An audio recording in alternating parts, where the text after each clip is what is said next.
முதல்ல ஒரு பொண்ணு இட்டு போயிட்டாங்க பையன். அப்போ அவனுக்கு 16 வயசு தான். 16 வயசுல பொண்ணு எடுத்துட்டு போயிட்டானா?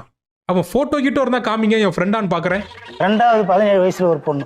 அது எப்படி போறாங்கன்னா எனக்கு தங்கச்சி முறை ஆகுது. யார் உங்க பையன்? எனக்கே பார்க்கணும் போல இருக்கு, இவ்வளவு காஜியா சுத்திட்டு இருந்திருக்கான். சரி, இப்ப நீங்க என்ன கழட்டிட்டு இருக்கீங்க? இது என்ன வேலை பார்த்துட்டு இருக்கீங்க? கண்ணால தெரிஞ்ச வேலை. ஒரு ஆயில் இன்ஜின் படிக்க தெரியாம ஆயில் இன்ஜினை கைட்டு வேலை செய்யும். நல்ல சம்பாருன்னு பொம்பளை சரி. யோ தாத்தா, நீயே சரியில்லாம தான் இங்க வந்து உட்காந்துருக்க. சும்மா பொம்பளை சரியில்லை கிம்பளை சரியில்லைன்ட்டு. இவ்வளவுதானா உங்க பையன் புராணம் இன்னும் இருக்கா? 3வது பொண்ணு எங்க தம்பி பொண்டாட்டியை போகணும். அதை எட்டுன்னு கிளம்பிட்டேன். தாத்தா, இது குடும்பம் தானா இல்ல வேற ஏதாச்சா? என்னையா ஆம்பளை ஐட்டம் ஸ்டோரி எல்லாம் சொல்லிட்டு உட்காந்துருக்க? என்னையா இதெல்லாம்? சரி, அப்புறம் என்ன ஆச்சு? பொண்ணு ஊரோட பேசினா, 2வது பொண்ணு ஸ்டேஷன் போய் ஒரு 40,000 செலவு பண்ணி பிரிச்சு விட்டேன். பிரிச்சு விட்டீங்களா? என்னையா நாய் மேட்ரு பண்ணும்போது பிரிச்சு விட்ட மாதிரி சொல்றீங்க? என்னையா சொல்றீங்க? எனக்கு ஒன்றும் புரியலையே.